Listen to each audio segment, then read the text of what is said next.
You know what is the beauty of Sanatan Dharma? That we do not have limits. The incredible Indian spirituality has no boundaries left. And here we have a very, very special guest with us today.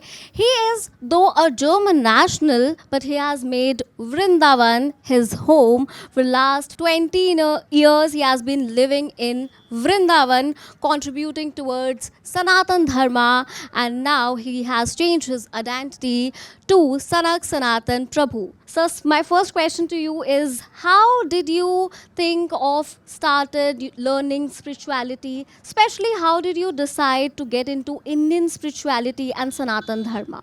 The story is a very long one. When I was a very small child, I was remembering my last life. So I was suppressing that because in the culture which was surrounding me, I was thinking maybe they're thinking I'm crazy. So only when I was about 18 years old, I came along a book where one person had researched past life experiences. There were people putting people in hypnosis, and they would remember, and then they would go to the places they had described, and they would find out that these people were really living. So I always had that feeling there's something more to life. So when I was seeing everyone is working, getting old, and getting the pension, that was the only aim of life, I was not satisfied in that.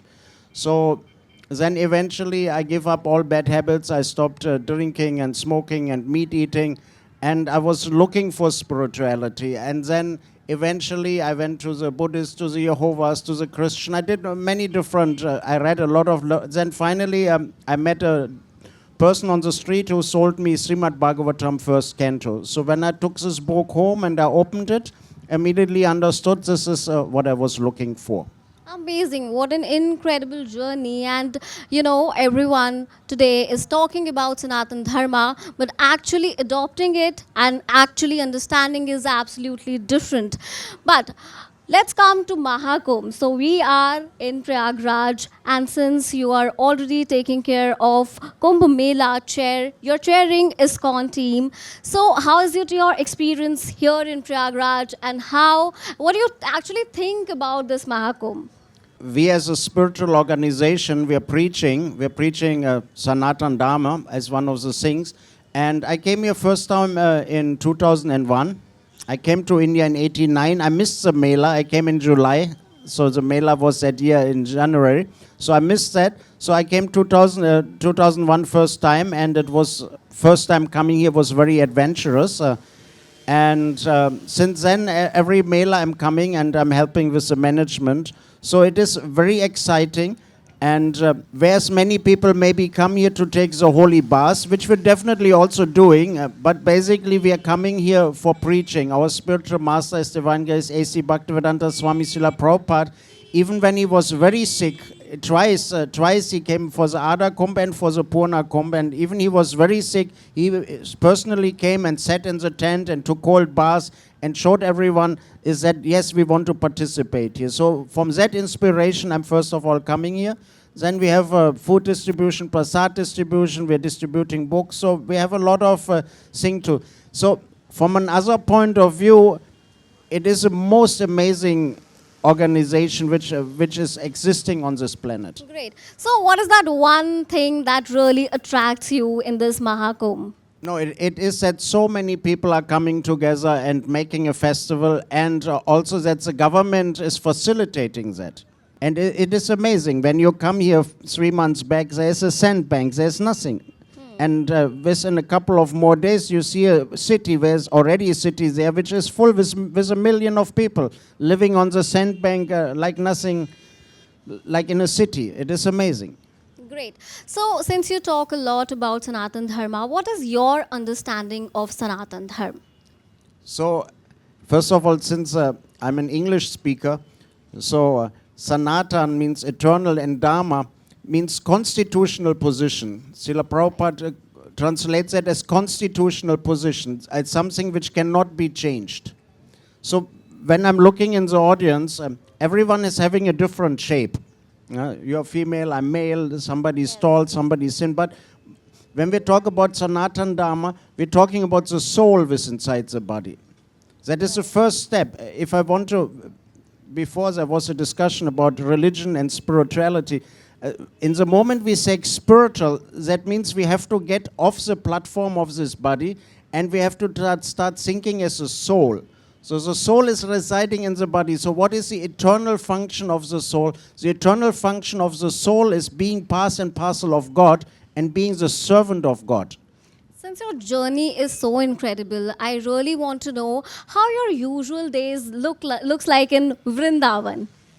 In Vrindavan, usually I wake up at between 3 and 3:30. We take baths. I'm living in the ISKCON Goshala. It's about 10 minutes from the temple. So I have also deities at home. I wake up my deities, my Shaligam Shilas. I change the water. I'll wake them up. And then I'm going to the temple. At 4:10, we have Srila Prabhupada's Mangalati, where we worship our spiritual master. And at 4:30, then we have Mangalati to our deities. And then after that, we have a Nishinga prayer. Then we have a Tulsi Puja. And then we speak a small little prayer. And then we do mantra meditation. We chant Hare Krishna, Krishna Krishna, Hare Hare, Hare Rama, Rama Rama, Hare, for about 2 hours. Then again, we have a Darshanati of our Guruji, and then we have Darshan of the deities. After that is followed by Guru Puja. And then from 8 to 9 o'clock, we're having a class. Very strict schedule, by the way. But do you consider this Sanatan Dharmi or Sanatan Dharm Premis? Look, it should look like that it should be your routine, or it's just an individual choice? Everyone is an individual and everyone has an individual choice. But when I'm becoming the follower of the Hare Krishna movement and I'm following, then the founder Acharya says, this is very good for you if you do that. Now, somebody wakes up at 3 o'clock, you can also wake up at 6 o'clock, or my daughter wakes up at 6:30 and then she goes there at 7:15, or she comes in the afternoon and attends another artist. That is individual. How far you want to drive it, that is up to yourself, right? Yeah. Where you want to go. You talked about Cow Seva. So in India, it is, we worship cow and we really value that. But sometimes it also becomes part of controversy. So how do you perceive that? Do you think that it should be worshipped, or how do you take it? So me personally, being a worshipper of Krishna, Krishna comes from Goloka Vrindavan. He's coming from the planet of the cows. In Vrindavan, he's herding the cows. So without cows, there is no Krishna, and Krishna is never without his cows. So cows are holy for us. But also in general sense of Sanatan Dharma, or even what you call Hindu Dharma, the cow is worshipable. All the demigods which are existing inside the body of the cow. So if you worship the cow, you get great benefit. And if you do any offense to the cows, that will definitely be not good for you.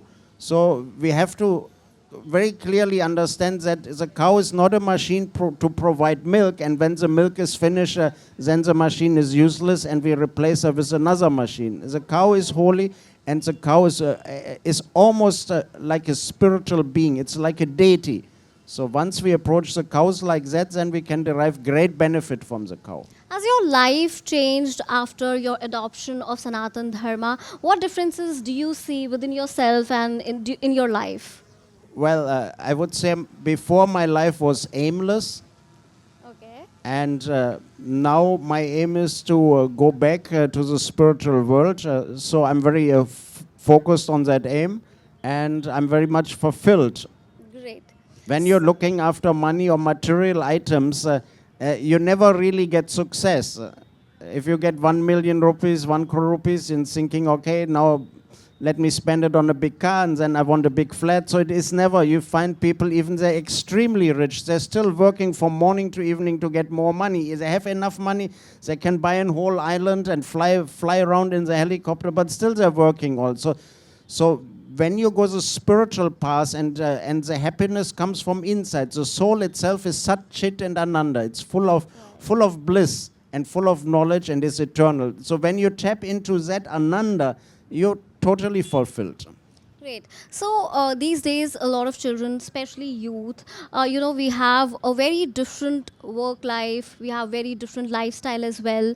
So, what would you like to suggest to them? How they can change their lives and get into spirituality, and it can help them in their financial growth, in their, in whatever ways you want to suggest them. Well, it starts with a simple thing: is that nothing will happen without knowledge.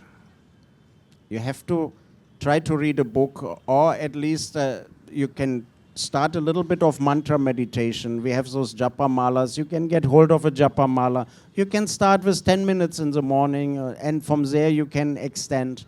And then when you read a little bit, see, there's some habits which are just not good. We have to, and everyone knows by heart, everyone knows what is good and what is bad. There's very few people who don't know that. So we have to do a little bit Hare Krishna mantra meditation, and we have to spend at least to read a couple of slokas every morning, to do something, have a picture of Krishna, put one flower, offer one incense.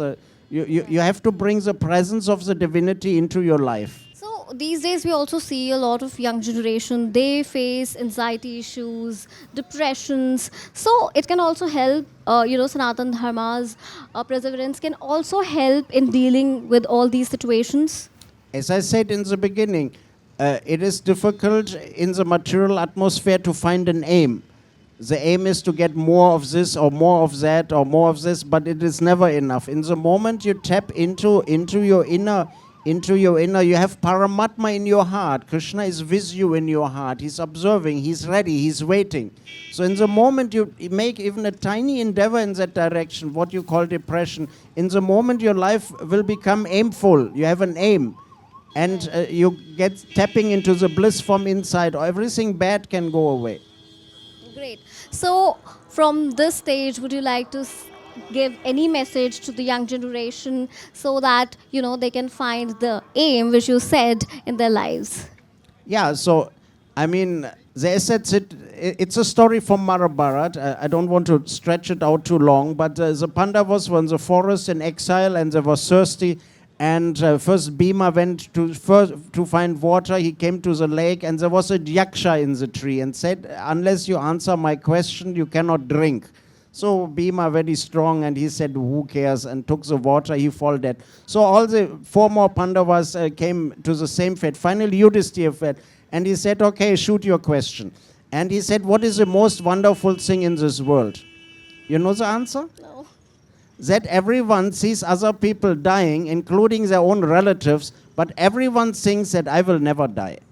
We are in a very temporary situation, and unless we are aware of that, then we cannot take advantage of that situation, of that human body. That human body is not meant to really to perform the same activities as the animals performing. It has an intellect, it has a facility to understand who I am and who is God and what is my relationship.